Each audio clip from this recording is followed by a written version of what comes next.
It's been a busy couple of weeks in the backyard flower farm and vegetable garden. I've had several sweaty days getting everything ready. I talked about it in a video, a couple weeks ago. Everything's pretty much ready to start growing my flowers, which I've already started doing, and my vegetables for the fall season here in Central Florida. Where everyone else is wrapping up for the year, it's a big growing season for us here in this warmer climate. I've spent several mornings hot and sweaty getting everything ready, filling pots with soil, choosing seeds, getting the flowers ready to go, and I thought I would share with you today. If you're new here, welcome in. I'm Kimberly. This is Pretty Over 50, where we talk everything beauty, fitness, and lifestyle for the over 50 and over 60 woman. I'm so glad that you dropped in for this video today. I hope you'll consider subscribing before you leave if you haven't already. And if you want all the good stuff, you might want to sign up for my Sunday morning email newsletter. The link is in the description box down below. It's something that is one of the most popular things about my channel is that Sunday morning email newsletter. It's very short, very sweet, but what I put in it is all the good stuff that I found throughout the week, whether it's a great bargain or a good buy or a great piece of information, anything I would tell you if we were out together having coffee and chatting it up. It's super easy to sign up. You just click the link in the description box. It's totally free. It's totally fun. I think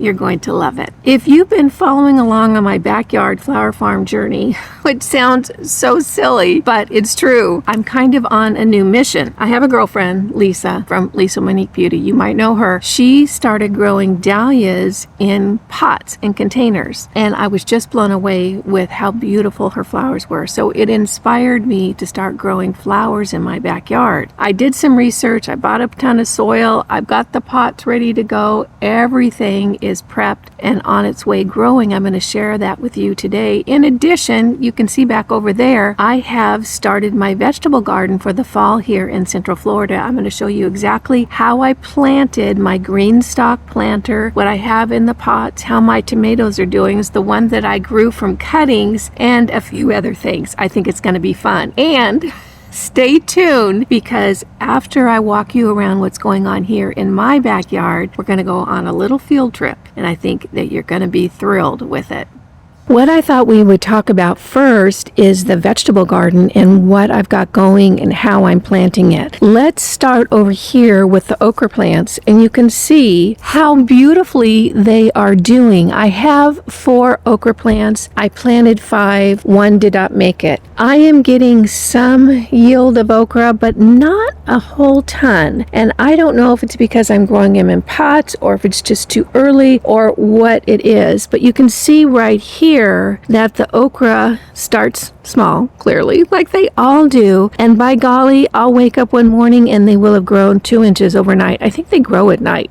It's really crazy. In addition, and I did not know this, but okra has the most beautiful flower, and it only really blooms early in the day and then it falls off and you don't have it anymore. I'll try to include a picture of one of the shots I've gotten of the okra flowers. They're so very pretty, very delicate and gentle. And this right here, you might be familiar with those leaves. You guys, I bought a fig tree. I need a fig tree like I need a frickin' hole in my head. But you know, I was at a local nursery. I saw this little fig tree. It's a Celeste fig. So of course we know what her name is, Celeste. And it grows really well in pots. So I'm going to find a little 20-gallon pot and put this little gal in there. And she and I are going to be very best friends. I love figs. When I owned a bigger property up in Northern California, I had a fig tree that was right on the property line between my property and the neighbor's property, and it would hang over my fence. I had figs coming out of my ears and I loved them. Just so very fun. So this is my okra garden and my little fig tree that's new to the journey. Now, as far as my tomatoes go, I had shared that I did cuttings off the plants that I really liked from last season, well, over the summer. So I did 9 cuttings. You guys, 3 have survived. So what is that, about a 33% survival ratio? I'm not sure if it's because I didn't do it right or if that's just the survival rate or how it goes. But I've got 3. You can see right here, I've got 1, 2, and 3. Now, a couple have died in the water, and then look at This little guy right here, he doesn't want to play. And his neighbor doesn't want to play either. And you know what's interesting is I don't think the ones that kind of didn't want to go, they're not the same variety. They were different varieties, so it was an interesting thing to watch. Next time around, I'm going to be a little bit more probably generous in the number of cuttings that I take so that I make sure that I have lots of plants moving forward for the next season. Now this right here is my green stock planter. If you're not familiar with these planters, they're so great for growing when you have limited space, which I do out here. I'm just growing here on the patio. The reason is the water issue here where I live. The water that comes out of the hose bib is potable water and appropriate to water plants that you're going to eat. In other words, plants that fruit, because it's potable. The water that's used for the irrigation system that, let's say, waters the lawns is not potable. It is from the holding ponds around the community and is not probably what you want to water your food plants with. It has runoff from the chemicals in the lawn and other things. So I'm staying really safe, and everything that I'm growing to eat is going to be back here on the pad of the patio so that I can hand water from the hose bib. This green stock planter is going to really help me out because I'm able to grow a ton of food in a very, very small footprint. I planted this with seeds, about 4 or 5 days ago. I'll tell you what, guys, that was a sweaty morning. Filling all up these tiers with the soil and getting it all here and getting it all organized. So you can see that I have planted a lot of beans. I also have lettuces down here. I also have peppers down here. Then I'm down to the lettuce tier. And then down at the very bottom, I'm planting herbs because they don't need as much sun. Now you're probably wondering, well, Kimberly, how are the backside going to get any sun? Well, you can order these planters on a spinner so that you just simply spin it about, a third of a turn, and then that side gets sun for the day. It's really, really a handy way to grow a lot of food in a very small space. Now, what I did is I planted every other row because I'm going to succession plant my green stock, so I'm going to wait probably another week and a half to 2 weeks before I start planting the alternate rows, and I'm going to plant them with the same things as in the row above. So the row below the beans that I planted will get planted with beans in a couple of weeks. Then I'll plant the next row with peppers in a couple of weeks, the next row with lettuce in a couple of weeks. That way I have an ongoing yield throughout the season. Now you're probably wondering, Kimberly, what about the whole flower farm thing? Well, it is actually happening, and let me show you what I've got going around here in the yard. What I am doing is I am planting my flowers in pots and placing them in the planters that are existing on the backyard in my rental home here. So you can see that I've got these little planters going, and look, you guys, see that? That's a little leaf. That's a dahlia leaf right there. I'm so excited. I planted these about a week ago, and a lot of them are starting to come up. This one over here, this is a sunflower. You can see how vigorous that is. Now with sunflowers, because they're so large, if you plant several in a pot, these are 7-gallon pots, they're going to end up smaller, but they're still going to grow. So it's a great way to get more floral bouquet-sized sunflowers right in your backyard. This is another dahlia plant. You can see that little guy coming up right there. I think they're just so very cute. This is a zinnia, and again, I planted several seeds in each location of that pot, and then I'm going to thin them. The ratio of seed germination can vary anywhere from 40% up to 90%. You never really know how much you're going to get, so I always overplant seeds, then I go back and thin and leave just the hardiest looking plant. More sunflowers here, more zinnias there in the back. This dahlia, I'm not seeing anything here. I'm pretty sure I planted 2 or 3 seeds per dahlia pot, but if they don't come up in the next week, then I can go ahead and replant them. What I did is I noted on the plant tag the information about that particular pot. So D stands for dahlia, 1. That's the number 1 seed packet. So I've got the 1 on the seed packet, and up in that circle up in the upper right, that is the planting date. So I have it in my little calendar, my planting calendar, when I planted these, so it gives me a good idea on how to work with the seeds and the plants in the future. And you can see this little guy is coming up right there. I'm not sure you can see it, but he's just popping up out of that bucket. So you can see a different view of how these pots are going to look in these planter beds. And one thing you might be saying is, Kimberly, that's not very cute. I think once the flowers start coming up, it's going to look very, very pretty. In addition, I have got some ideas for softening the looks of the pots in these planter beds. I'm going to add trailers to each of the pots. In other words, plants that trail and soften the edge of the pot. One thing I did is I bought a sweet potato vine plant. This is from Proven Winners. I think I paid $9 for it. That was a ridiculous price to pay for a sweet potato vine. These things are like weeds. But what I am doing is I'm taking cuttings off of that plant, and I'm going to use that to really propagate this whole plant. So you can see all the roots I have on those cuttings right there. One thing that I've learned is that you really don't get much root action, or actually no root action, from just the individual leaves. You really need a cluster. So you can see the difference in the root action between the cluster of leaves and the individual leaves.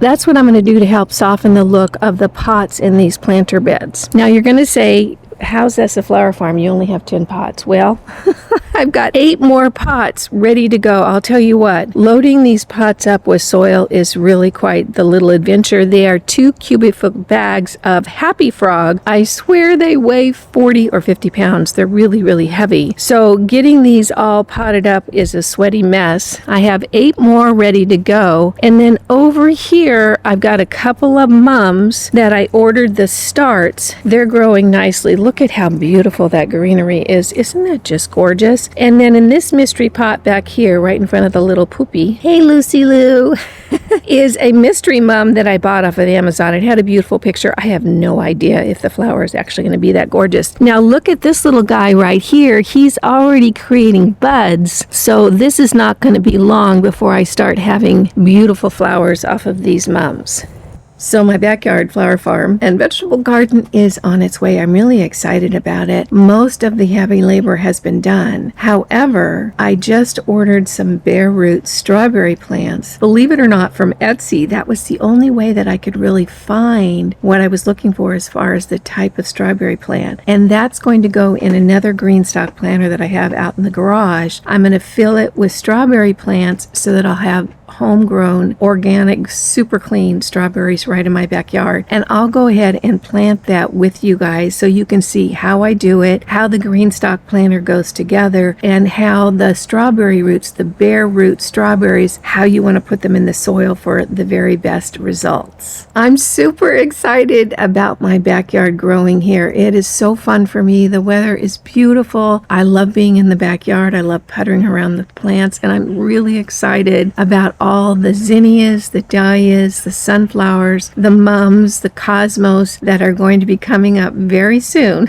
in my own backyard. Now, let's hop in the car because I want to show you guys something. One of the very cool things about where I live in Central Florida in a development called The Villages. The Villages is really known for all its clubs. There's over 3,000 clubs here in the Villages. Now, the Villages is huge. I'm not kidding you. It takes me a half an hour to get from my house to Lori's house, and she's not even up towards the top, and I'm not even down towards the bottom. It really is so very huge. And when you have that many residents, you have people with a lot of interest. So we have over 3,000 clubs here in the Villages. Now, your question might be, what do you mean clubs? Like golf clubs? No.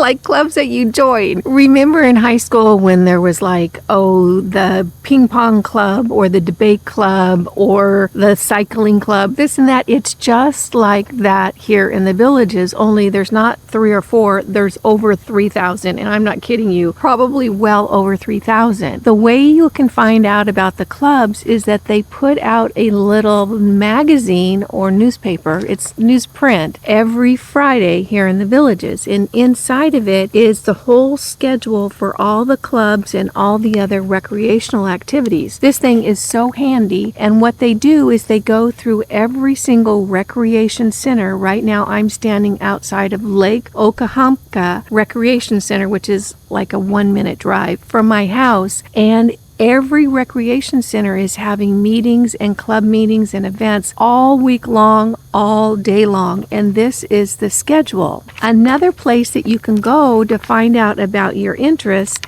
is in this same publication, and they list all the clubs. Well, not all of them. There's a lot of clubs that aren't listed here. They could not have enough room to list all the clubs. There are car clubs. There are baton twirling clubs. There's a cheerleading club. There's a ping pong club. There's a mahjong club. There's a card playing club. There is a club for every single interest. I am not kidding you. Think about it. There's glass fusion. There's painting. There's crafting. There's crocheting. There's pickleball. Lord knows we have over 400 pickleball courts here in the villages. It is huge.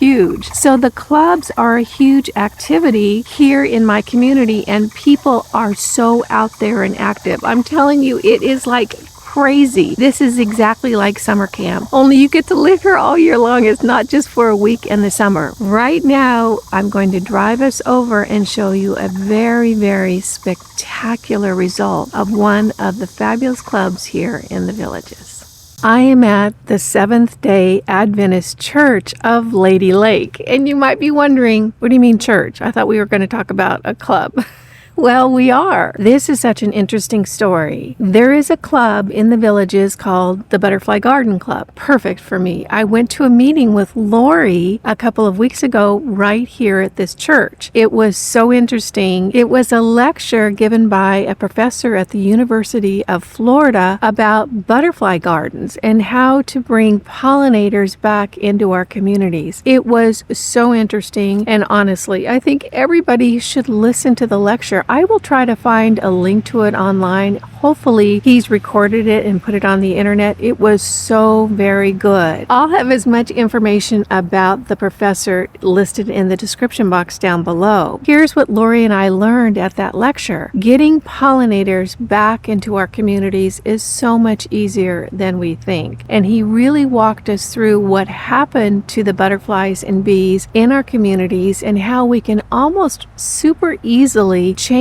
that and bring them back into our daily lives. Remember when we were kids and there were butterflies everywhere and now you hardly ever see them? Well, the reason is us, and we can fix it pretty doggone easily. That was a very interesting lecture, but in addition to that interesting lecture was something I found out that I think is so spectacular. Here at the Seventh-day Adventist Church of Lady Lake, they have a huge piece of property. The Butterfly Garden Club approach them, and I don't know the details, but the Butterfly Garden Club has installed an incredibly beautiful butterfly garden here on the property of the Lady Lake Seventh-day Adventist Church. Not only did they design it and install it, but they maintain it on an ongoing basis. So members of the club actually are assigned different areas of the garden, and if I'm misspeaking about any of this, and if you're in the club and I say something that's incorrect, I apologize, but I'm just kind of giving you the lowdown or the rundown of how this works. The property belongs to the church. The garden club installed this incredibly beautiful butterfly garden, and I think it is one of the largest dedicated butterfly gardens in the state of Florida. I think that is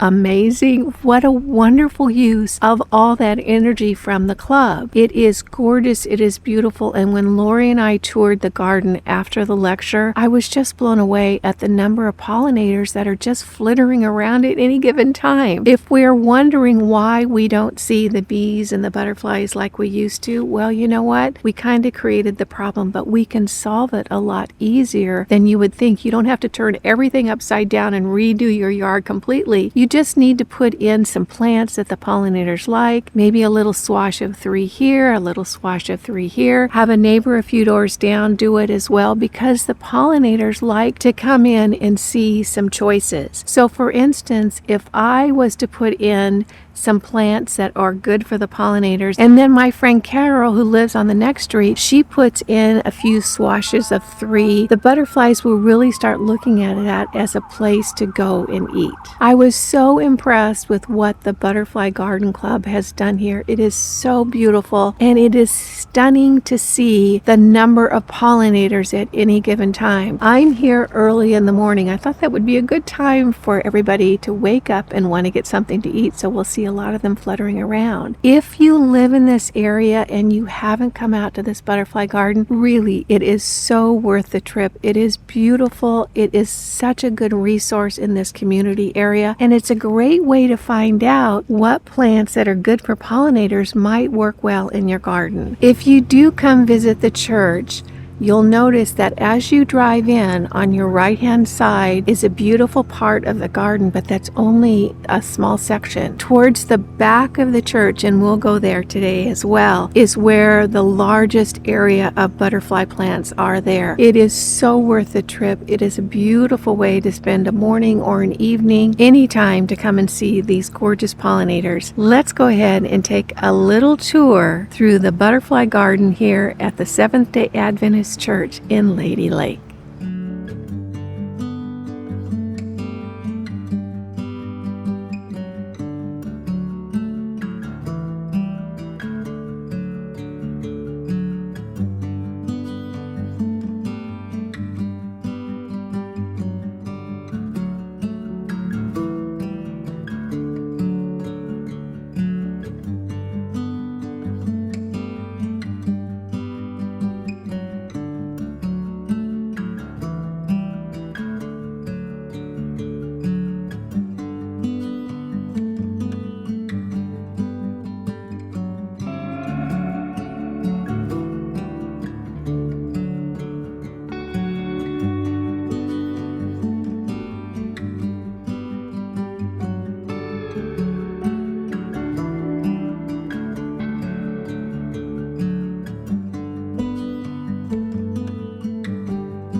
I hope you were able to see at least some of the butterflies and bees that are just everywhere here at the Butterfly Garden at the Seventh-day Adventist Church in Lady Lake. I just want to keep saying that in case you live in this area and you can come by. It is truly one of my favorite places. It is. It's so lovely. And if you're able, come here early in the morning by yourself if possible. You're going to be absolutely amazed at how many pollinators, bees and butterflies and lizards and frogs and everything else that you'll see while you're here. It is so peaceful. It is so beautiful. They've done such an incredible job of creating a sanctuary for all our wonderful pollinators. It really is worth the trip. And I'm just so proud of this club for doing something so spectacular for the community and for Mother Nature as a whole. I've literally been dive bombed walking through the gardens by monarchs, swallows, all different kinds of butterflies. I don't know any of their names, but I'm sure I'm going to get to know them because I'm hoping to create a little bit of a pollinator sanctuary in my backyard. It just seems like a wonderful thing to do, a great way to help the planet, and such a point of enjoyment for me. I hope you've enjoyed this little tour of what's going on in my backyard flower farm. Tiny little flower farm and vegetable garden, and this look at the beautiful butterfly garden here done by the Butterfly Garden Club at the Villages. I'm so impressed. I'm so enthusiastic about this. I hope you'll stop by and see it. It really is worth the trip. If you found this video fun, useful, and helpful, go ahead and give it a thumbs up. You guys know it just tickles me when you take a few minutes out of your day to spend it with me. I appreciate that, and I appreciate you. Again, I'm Kimberly. This is Pretty Over 50, where we talk everything beauty, fitness, and lifestyle for the over 50 and over 60 woman. I hope you had fun today. I certainly did. Make it a great day, and I'll see you in the next video. Bye now.